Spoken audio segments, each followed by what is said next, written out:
Okay, welcome everyone to our fourth and as of now final graduate school panel. We are super excited to be talking about medical school today. So I am going to just jump right in and we'll start with our panelists to introduce themselves. Nanso, I'm going to start with you. Hey, I'm Nonso. I graduated from UCLA Medical School in 2018, and I'm currently doing healthcare consulting, so not actually practicing medicine, even though I am a doctor. Awesome. Mike? My name is Michael Wittendale, and I graduated undergrad from Penn State University in 2016. I then went off to get my master's degree in interdisciplinary studies at Toro College of Osteopathic Medicine in New York City.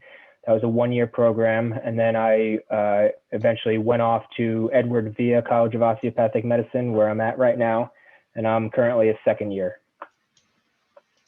And last but not least, Ori. Hey, hi. My name is Ori Barashi. I graduated from Chapman University in 2016 with biochemistry, molecular biology, and economics degrees. And then I started at the California University of Science and Medicine in San Bernardino County in 2019. So I'm also a second year. Great. Thank you so much. If you have been on these webinars before, you know that we sort of construct these into three parts. So applying to school, being in school, and then after. Please use down the bottom that Q&A button down at the bottom of your screen if you have questions at any time. We would love to hear from you. This is a great time to ask your questions.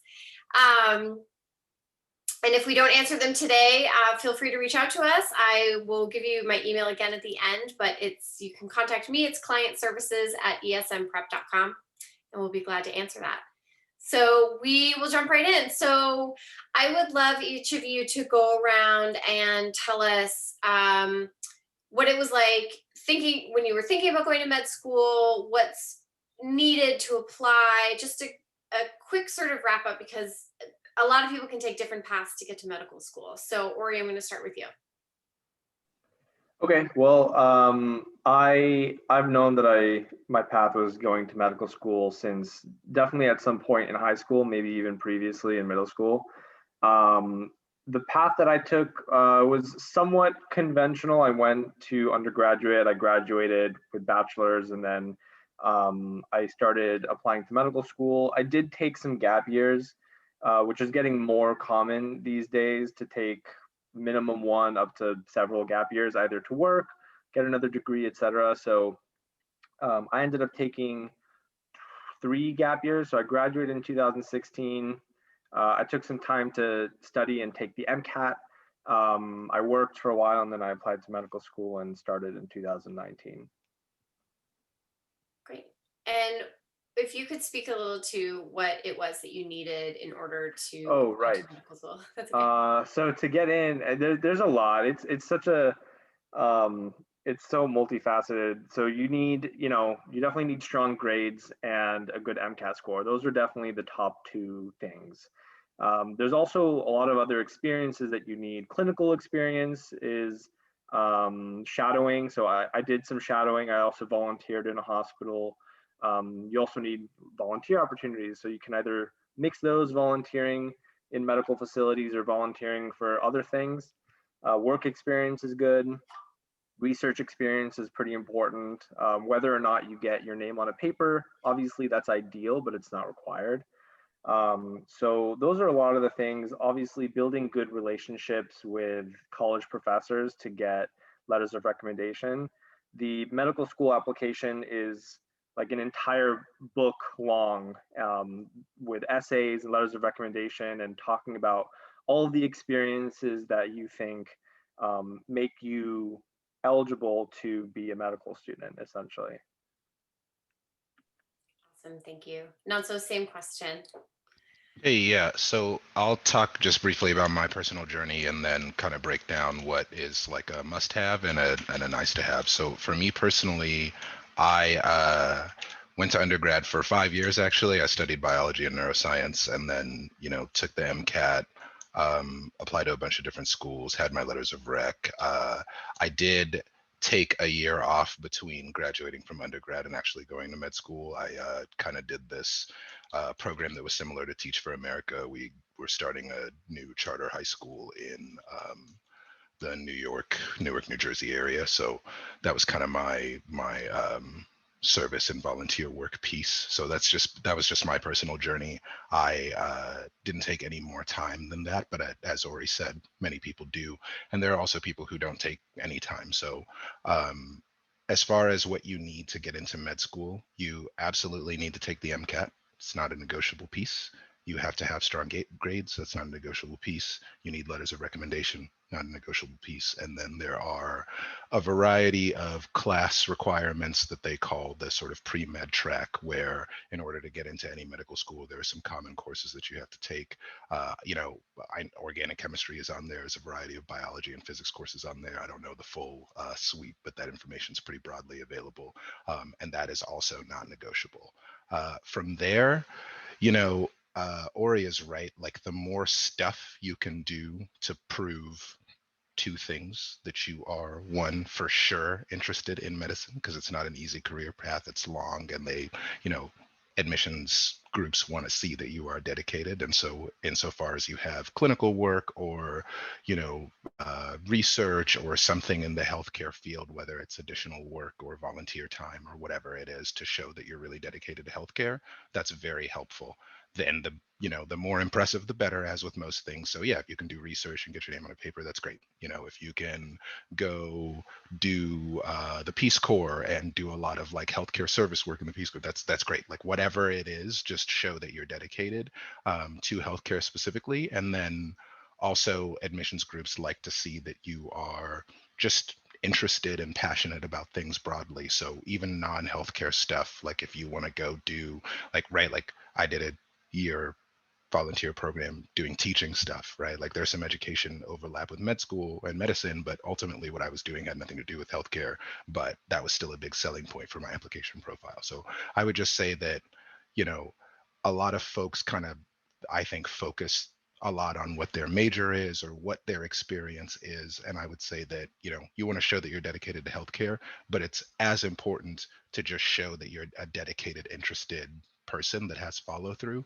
and not to maybe over index on what those specific experiences are, as long as you can tell a story. So with me, for education, right, I could tell a story about service and education and health disparities and those types of things, which is useful for medical school. As long as whatever you're doing, you're dedicated to it and can tell a story, I wouldn't over index too much on what those things are. All the non-negotiable pieces, like, you do have to have those. So you can't miss on those. Awesome, thank you. And Mike, I'd love to hear from you if there's anything to add or more about your experience with applying to medical school that you can add to that. Yeah, of course. So I don't want to be too redundant. I think Anzo and Ori did a good job just kind of giving like a general skeleton about, how to get into med school and the necessary steps to do that. My story, again, I graduated undergrad in 2016. Like Ori and Anzo, I also took some gap years. And, during the gap year, I like Ori and maybe Anzo, I knew I had a calling towards medicine. I knew that this is what I wanted to do. For me personally, I was always a big sports guy, so always getting injured, always being in, the orthopedic surgery, doctor's office, etc. So I kind of saw that as, a calling for me to give back, when I, get older. So yeah, I when I graduated, I actually moved down to Dallas, Texas, and I started working as a medical scribe at a orthopedic clinic. So essentially what that is you follow around the physician in and out of every patient room, and you're typing all the notes for every encounter. And that was incredible, to be honest. That really solidified, my calling and really kind of gave me, a push in the rear end almost to, hey, let's get this done. Let's get into med school. And so I took the MCAT once, and to be very straightforward, I did not do well.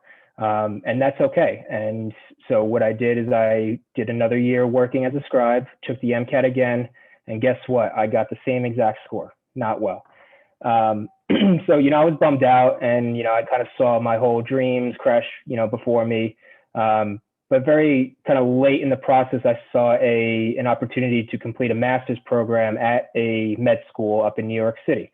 I'm from the New York City area. I figured, hey, why not? Kind of last ditch effort. So I completed the 1-year master's program up at Toro in New York City. And, that essentially, I tell everyone that was essentially the first year of med school before the real first year of med school.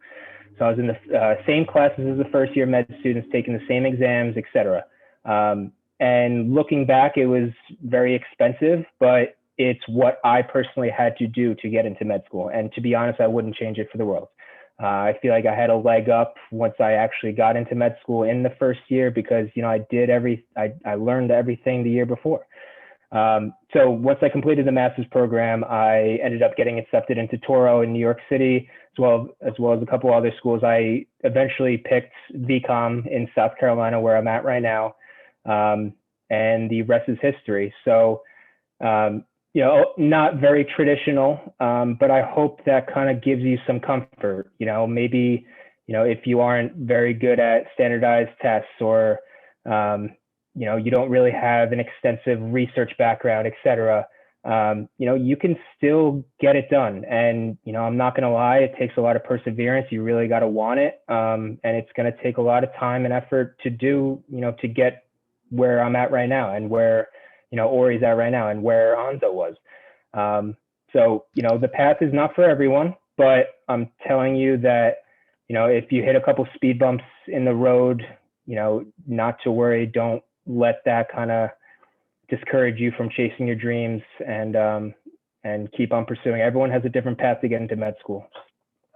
Oh, yeah, sorry, just to add on that, I love that. And I think this is something that really should be emphasized, is that, like, when you look at all med schools, right, like everywhere in the US, the stories of people that get in vary pretty wildly, right? Sometimes people took the MCAT and applied several times. Sometimes people did master's programs.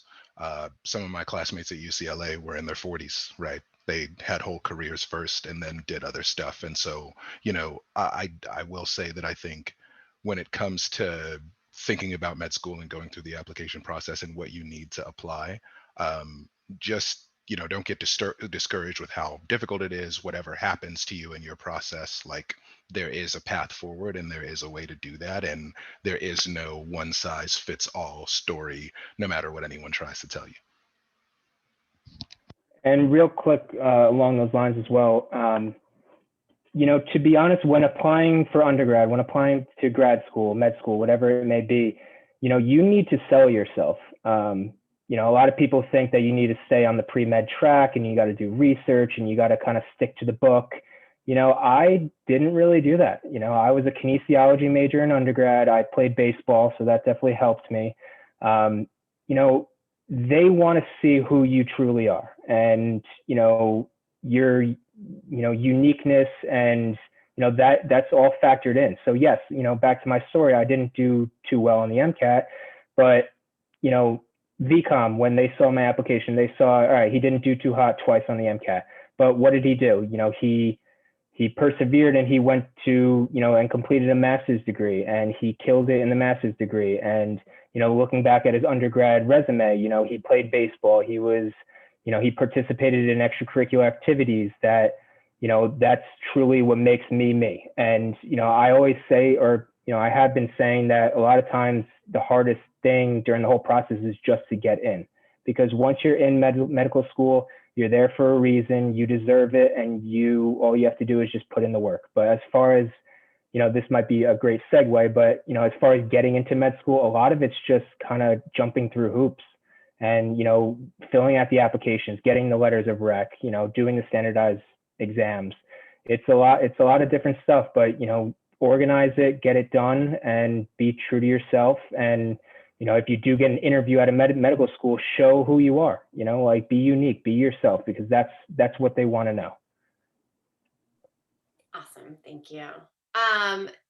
So you talk about getting organized, and Ori, I know you have mentioned this before. Maybe talk a little bit about how you kept track of your applications, because I know that they are pretty intense. Yeah, so applying to med school is really big task. You start it in like early on in the summer, and they kind of give you a month-long head start to fill everything out if you can. And most med schools work on a rolling admissions basis, which means as soon as they start accepting um, applications, they start looking at the applications. And the sooner you apply, the sooner they see you, and the better shot you have of getting an interview, because they only give out a certain number of interviews, and if they've given out all those interviews, it doesn't matter how great your application is. If it's too late, it's too late.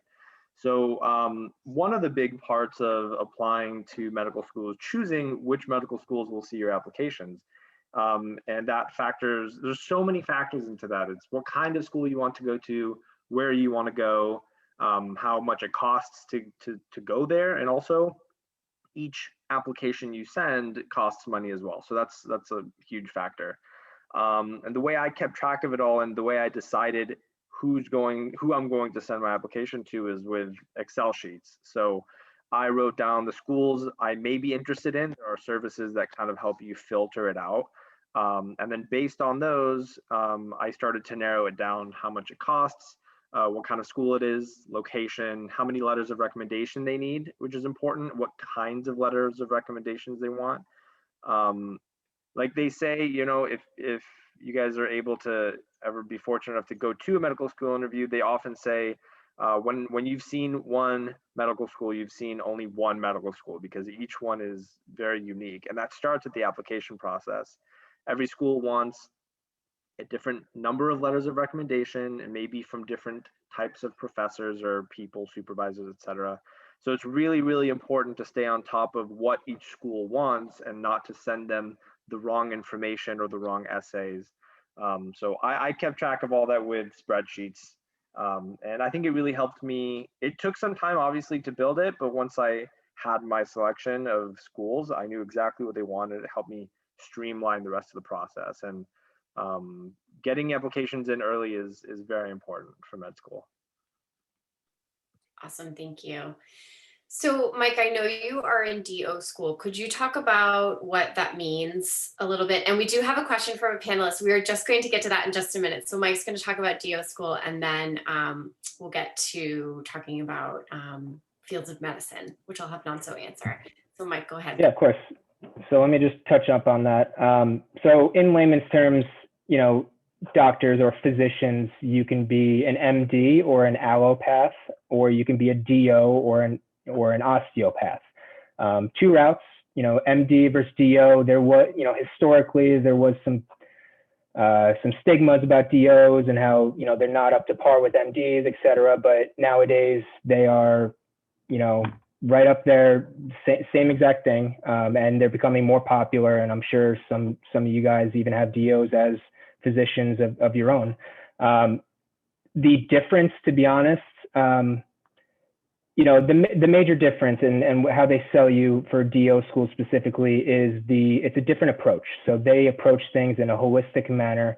So you are focusing, when you walk into a patient room, you look at the patient, they're physically, mentally, and emotionally. And you got to keep those three tenets, kind of in your mind as you're evaluating the patient and treating the patient. And so that's one difference. On top of that, DOs also have an additional course called OMT or OMM, which is osteopathic manipulative medicine. It's kind of just a fancy way of saying that we are able to diagnose and treat patients using our hands, similar to chiropractic work, similar to physical therapy work, where you have a patient come down, they lay down on the table, say, hey, doc, my back is killing me. Can you take a look at it? Of course, and then you can assess the patient, make a diagnosis using your hands and using your kind of feel and touch skills. And then you could do a lot of treatments doing that as well. That specifically has its own residency. So you can become a board certified OMT, go into that type of residency if that's what you want to do for the rest of your life. However, we do have that additional training during med school, but you're still able to get into competitive residencies such as orthopedic surgery, neurology, cardiology, etc. So just a little difference in philosophy. Nowadays, it's very similar, and they're pretty much the same thing. That's great. And that's actually a great lead into our attendee question, which is the student is a junior in high school looking at colleges, and should the student know what field of medicine they want to go into before applying, or are all the undergrad schools pretty equal? So Nanso, we had talked about this previously about what it really means to specialize and when you specialize. So could you talk about that process a little bit? I can talk about that process a little bit. I'll give you the broad overview here in a second. I will say that, to just the quick answer to your question is that if a student is in high school now, the thought of what specialty they should be going into, like that honestly shouldn't even be on the radar. I mean, I think it's good to like explore what you're passionate about from a young age, and I think that's fine. I used to think I wanted to be a neurosurgeon in middle school, so like I think that's a good passion to have. But from a logistics standpoint, medical students don't even pick their specialty until their third year, fourth year of med school. It's not really until the end of the process that you kind of lock in what specialty you want to go do. And then you go do that specialty as a residency program. So you can think about residency like a graduate training program for medical school. So the process is undergrad, then you go to medical school, and after you graduate from medical school, you go to a residency program, and those residency programs are specialized. So that's where you can either go to, say, an emergency medicine residency, an orthopedic surgery residency, an internal medicine residency, or all of those different types of doctors that you've seen or heard of. It's really residency that you pick that. And so, you're talking about 4 years into medical school. So you have 4 years of undergrad or more first, and then whatever time you may or may not take off, and then several years of med school before you have to pick. And I can talk at even more length about that process, just because like there's a whole application process, there's a whole set of strategies, there are things that residency programs consider and whatnot, but those things just really don't become relevant until you're already kind of in medical school. So to answer your question, you don't need to know what field of medicine you want to do at the high school level, or even really at the undergraduate level at all, right? Like it's enough to just know that you're interested in healthcare. Obviously, if you know what you're interested in earlier, it's a little easier to tell a more cohesive story, but I don't think that's necessary at all. And then the last part of your question is, are all the top-notch undergrad schools pretty equal? I think so. I don't think medical schools care as much about where you went to school so much as they do what you've done, right? So like I went to a school called IUPUI. Like it's not Indiana University, it's not Purdue University, it's like a state school that's like a weird combination of the two that no one's heard of, right? And I got into UCLA med school and Harvard med school. So it doesn't matter where you go for undergrad. Now, the more prestigious the institution you go to for undergrad, that can give you some interesting opportunities to get your foot in the door sooner, right? Or do cool research things. Like we didn't have that many research opportunities available to me at my school, but obviously if you go to Harvard or UCLA or whatever it is for undergrad, right, maybe some of those opportunities are there. But ultimately, if you have the grades and the MCAT score and the interesting experience, you could go to the middle of nowhere and would still be a competitive candidate for med school. So I think they view all the schools as roughly equal in that way. For sure. Sounds like the name of the game is work really hard wherever you're at. Right. And I'll just add here too, this is a question that I've had from prospective students. So some medical schools are looking to keep their undergraduate students at their institution. So Indiana University School of Medicine is a great example of that, where there's a doctor shortage in Indiana. We want to keep people who are from Indiana, go to undergrad in Indiana. So the school sort of preferentially accepts people from Indiana, right? Whereas other schools are trying to do the exact opposite. They're trying not to get as many people who come from their institution because they're looking for a more diverse, more interesting class from other places. And so the other thing about sort of thinking about your undergraduate institution is there's a medical school for you, right? Like whether it's your own home school because you're part of that program that's looking to keep its folks, or whether it's a school that's looking to get people from across the country because they just think that would be interesting. There's, again, kind of back to what Ori said, like once you've seen or heard of one med school, it's really just that one, because even their approach on how they think about keeping students is very different. So you can't assume that because you went to, say, Stanford undergrad, that Stanford Medical School is going to want you because you were one of their undergraduate students. That's not really a fair assumption because it's wildly variable based on the institution. Leia, can I add something to that too? Yeah, absolutely. Yeah, so going off of that, that was one of the other factors that I put into those spreadsheets. Like, it's really unfortunate when students do this shotgun approach of applying to medical schools, and they're applying to schools that they don't even know will never accept them because they're not from the right location, right? Some school, for example, my where I grew up in Las Vegas has a relatively new medical school that is only accepting students from Las Vegas or have a significant tie to Las Vegas, but they'll take applications from anybody. So people can apply, but you have a 0% chance of getting in if you're not from there. So you're still going to pay that application fee. You're going to still spend time answering their extra essay questions because medical school applications are a two-step process. You're still spending a lot of time and money with no prospect of getting in. So it's really important to check with each school that you're going to apply to. If they're accepting students from only their town or from out of town, also what the breakdown is of in-state versus out-of-state admissions. So definitely something to consider when you're applying to medical school. That was what all your spreadsheets were for. Oh yeah, absolutely. I mean, I had a lot of schools on there that if I didn't check, I would have applied to a ton more schools that would have never even given me a second look. It's a very tricky process. So moving on from that quickly, Mike, I would just like you to talk a little bit about how you're paying for medical school. So what that looks like, and just a quick thing, and then we'll move on to some more fun stuff talking about medical school.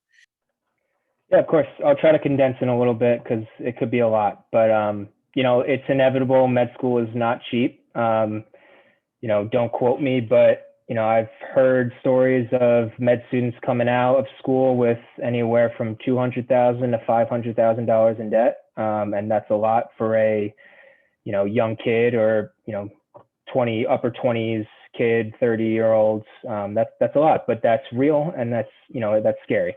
There are different paths as far as how to finance school.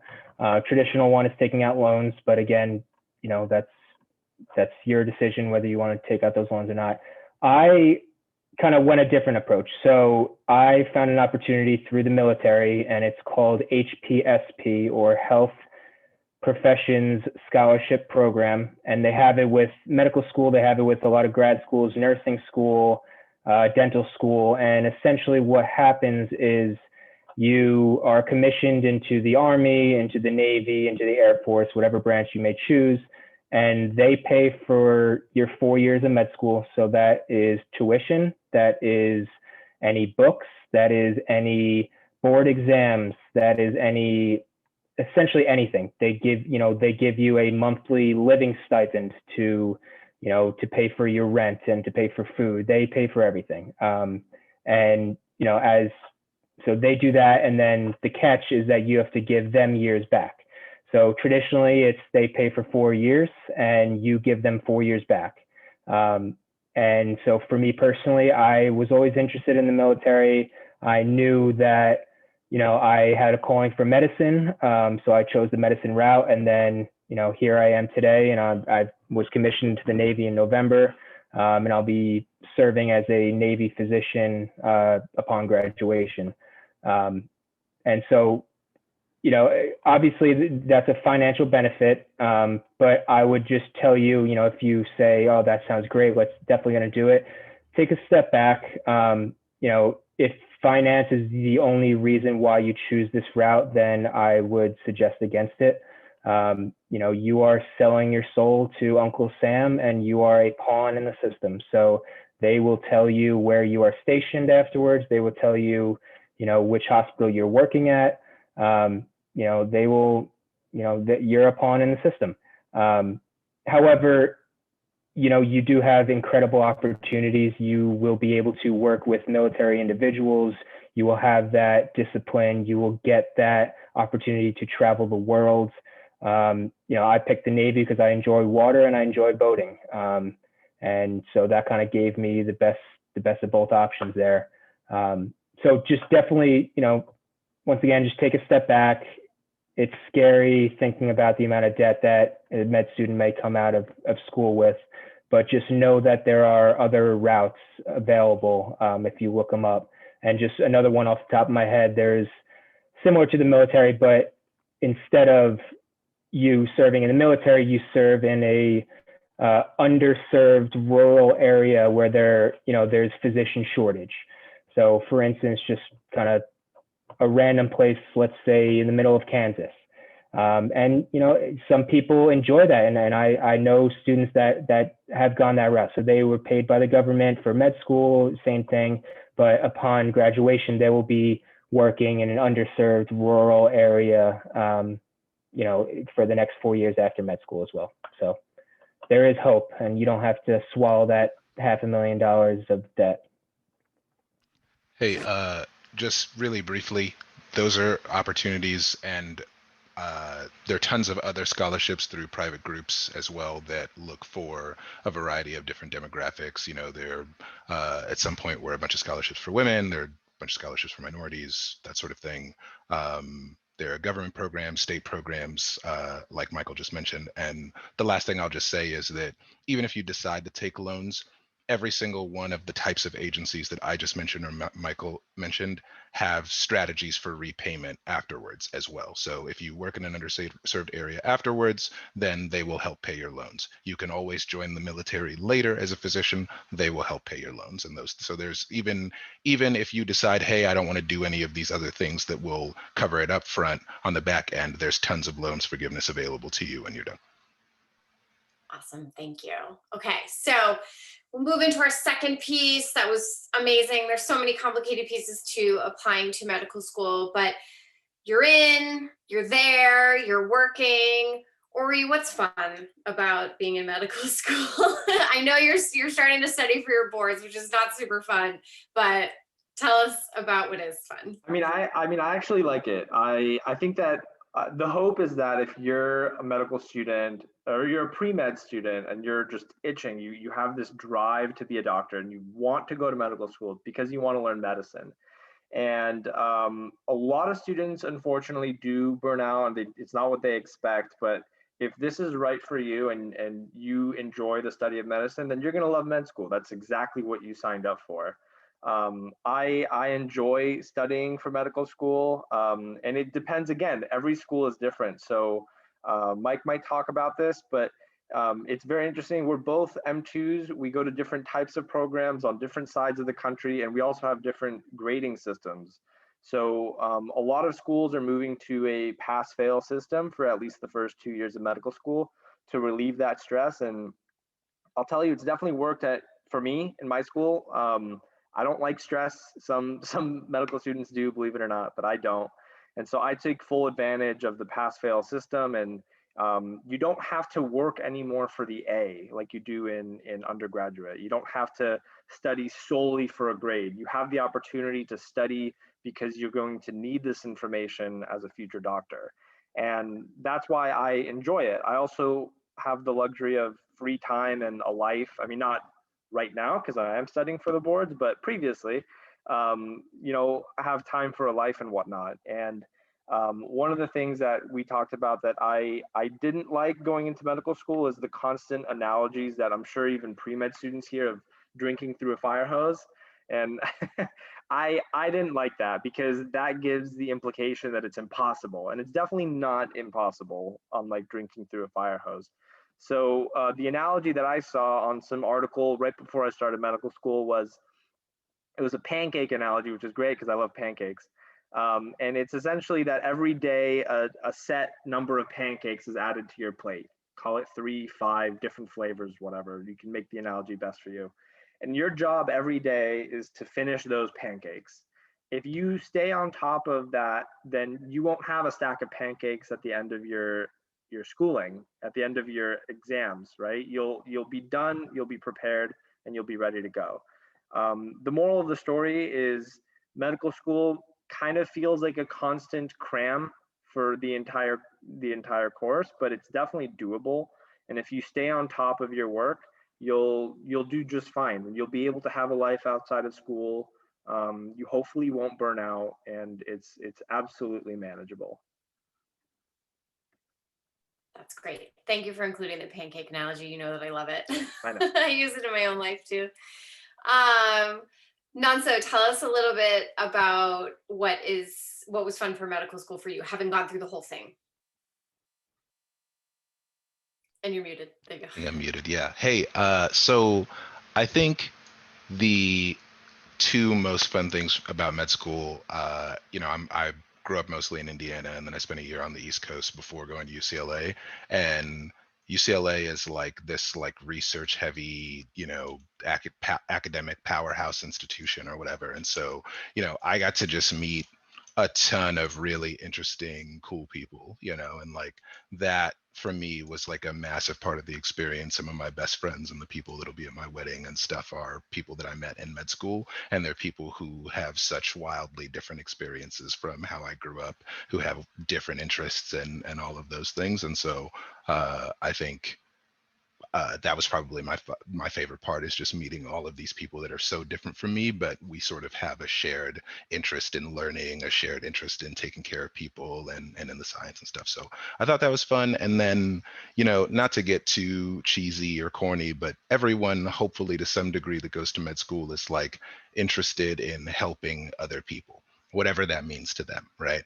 And so, you got to jump through all the hoops. You got to do well in high school, you got to do well in undergrad, and you got to do well in parts of med school. But at the end of the day, there's this significant part where you are learning the information that you're going to need to be effective at your job. And like, not all the material you learn is like, going to be stuff that you use or that you're interested in. But even when you get to rotations, there's some rotations that I hated, like least fun I've ever had for 4 weeks straight, right?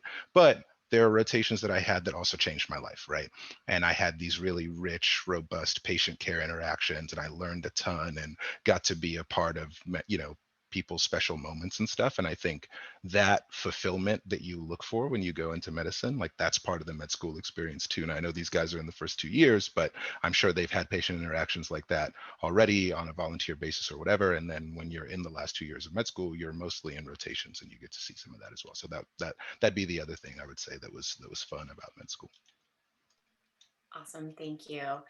And we touched on a little bit about this. So Ori was talking about pass fail, and Mike, I know you've identified one of the challenges of medical school. So if you could speak to that a little bit. Yeah, of course. So like we've been saying, med schools differ, right? So one med school is going to be completely different than others. And Ori's right. I think, the trend we're seeing is a lot of these programs are turning into more of a pass fail and letting the student kind of, study, for lack of a better term, just kind of on their own and kind of get what they, do what they need to do, get stuff, done. Me personally, my classes are still graded. My tests are still graded, A, B, C, D, F scale.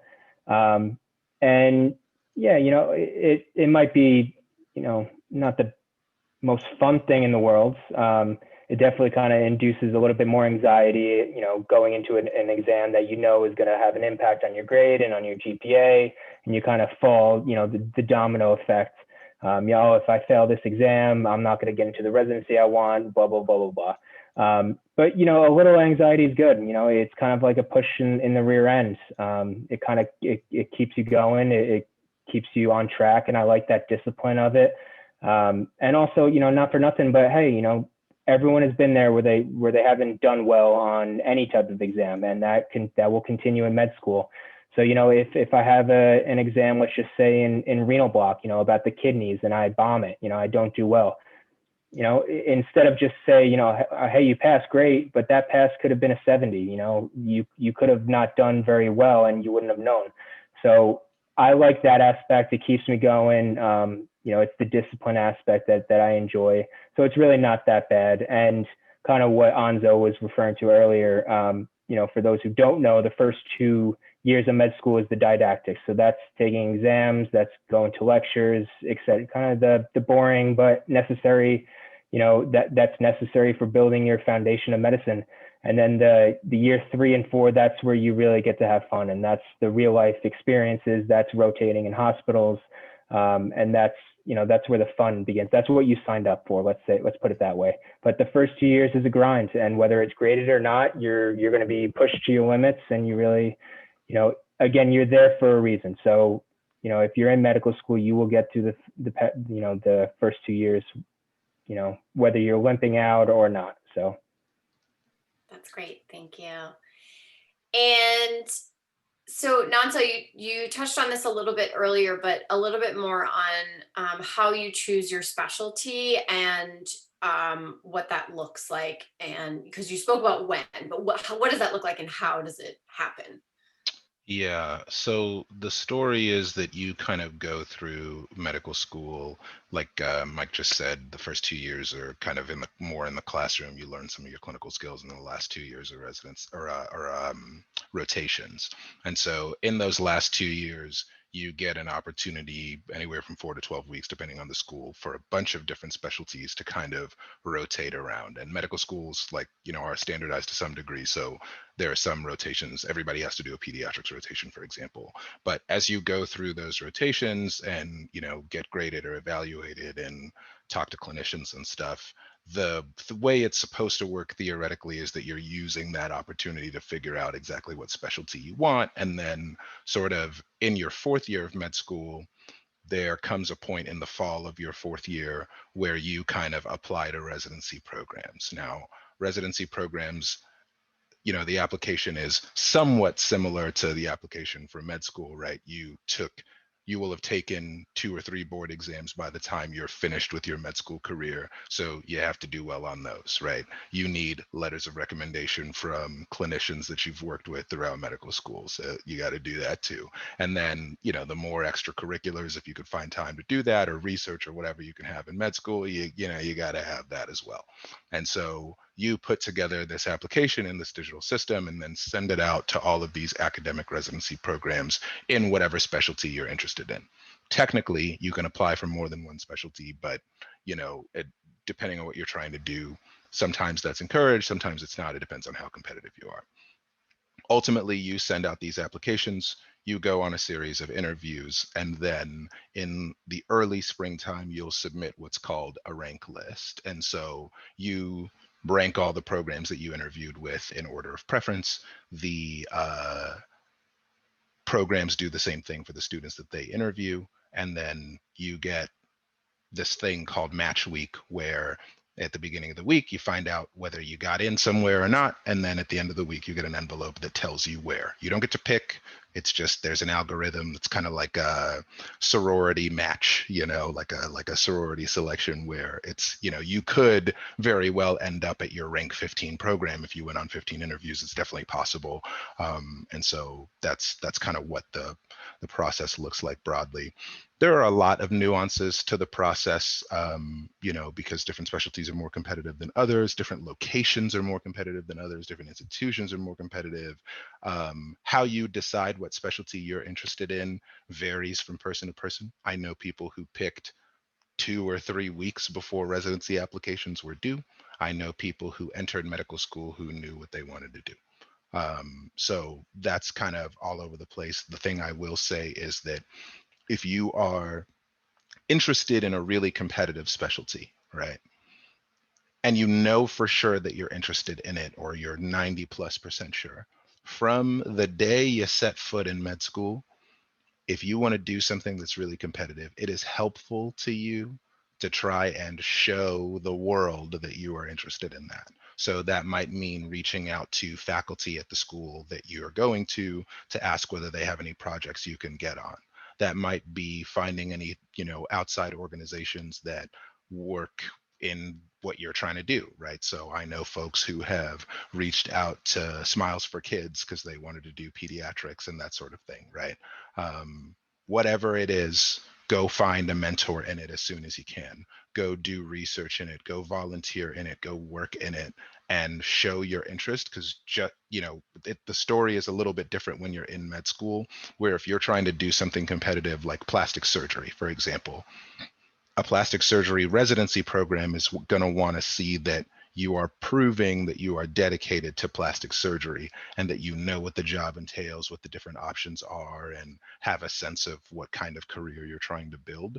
And so the earlier you can do that, the better. And there are a lot of options for how you can do that. Different advisors will give you different information, but as best you can, you should try and make your interest known. But importantly, that's like when you're already in med school, right? Because the advice is kind of the opposite before you get to med school. It's a little weird, but admissions counselors for med schools want you to be open to different specialties. So there's kind of this flip where before your foot is in the door and you're accepted, you want to show that you're dedicated to healthcare and medicine broadly, but you don't necessarily want to shoehorn yourself and make it seem like you're not open to learning or experiencing other things and that you're really one track minded. That tends to not be as positive. And then as soon as you're in the school, I would just say, looking long term, if you know that you want to do something competitive, you should flip your mindset and really try and like tunnel in on what you want.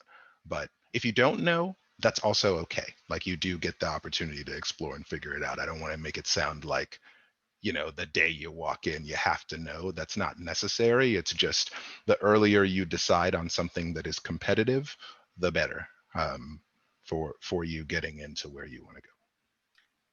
And on the flip side of that, Ori, if you can speak a little bit about being well-rounded. And so, yes, expressing an interest in a specialty is helpful, but also it helps to be well-rounded. I know this is very confusing, but Yeah, it's really confusing. There's no like formula necessarily for it all, but Nonso's right. Before you get into med school, admissions counselors really just want to see that you are capable of succeeding in medical school. That's how you should think when you're applying to medical school. Is I want to show them that I will succeed in medical school. I'll be a good student, and I will continue in healthcare, and I'll be a good doctor. Essentially, like, they want to know that you're not going to struggle in the program. You're not going to burn out after a few months. They want to know that you're dedicated and that you're a strong student. Once you get into medical school, there's this weird shift that happens where if you're dedicated to a specific specialty, that's great. In fact, I mean, out of a lot of my classmates, like, most of them don't know where they want to go, and they've been doing this now for nearly 2 years, and they might have an idea. There's some absolute no's and there's some maybes. There's no absolute yes anywhere, and that's part of being well-rounded, being open to different specialties. And I have not been that way. I've known exactly what I've wanted to do since way before I started medical school. But being a first-year student and telling people this is what I want to do, they don't really take you seriously necessarily. They don't believe you. They think you're going to change, because most students will change their minds by the end of medical school. And so that's why it's important to be open and well-rounded, because also, if you're open-minded, you'll be able to take more information and learn more from other specialties, and maybe you'll find something that you like even more than what you thought of to begin with. that's awesome. Thank you. So next, I would love, Nanso, I'd love you to speak a bit about applying for jobs, talk a little bit about residency and fellowships, what that is, what that means. Basically extending medical school from what I understand. So here's the story, right? If you want to, you can make medicine your like forever career path in a way that like has you continuing to add training and credentials. Or in some cases, if you want to hyper specialize in one really niche thing, you could do that too. It's called a fellowship. So what happens, the same process that we talked about for residency, where you go to med school, you figure out what specialty you want to do, you do residency applications, you get into that specialty. Here's a good example.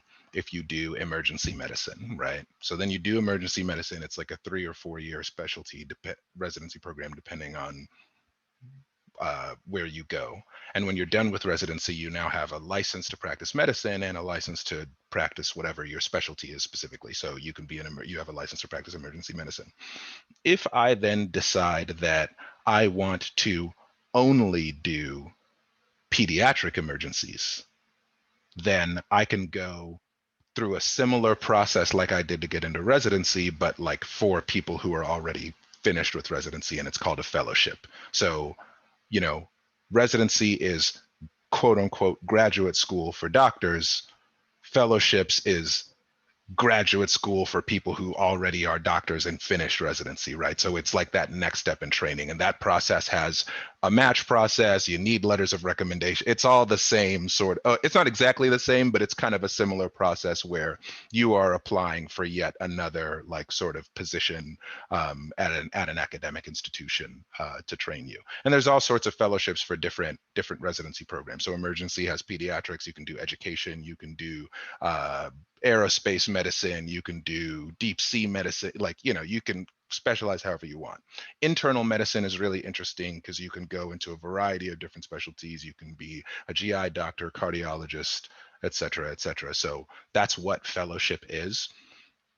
Whenever you're done with your training, whether you decide that your training stops at after residency or it stops after fellowship or whatever it is, there are, you know, most institutions will have some sort of mechanism for you to find jobs. You can also just do a job search like everyone else would and kind of get on, you know, job sites and LinkedIn and Monster, and people will post positions. And there's all kinds of different stuff you can do. There's traditional practice, you can practice in a hospital, you can do outpatient stuff. There's something called locum tenens, where if you want to fly to the middle of nowhere and stay there for a week and work there for a week and then come back, you know, there's a ton of options that I'm happy to get into. If you want to reach out to me, there's tons of stuff. Me personally, I didn't even go to residency, which is I don't practice medicine. I got my MD, became a doctor, and at some point during med school I realized that I was interested a lot more in the sort of business and infrastructure and public health side of healthcare than I was in the day-to-day clinical practice. And so I decided to do something that was not clinical practice, and that's okay, right? So that's also something that is like an all right career path. Lots of doctors do that, whether it's after they've gone through residency and been doctors for 20 years and saw patients first, and then they decide they want to get into a different part of healthcare.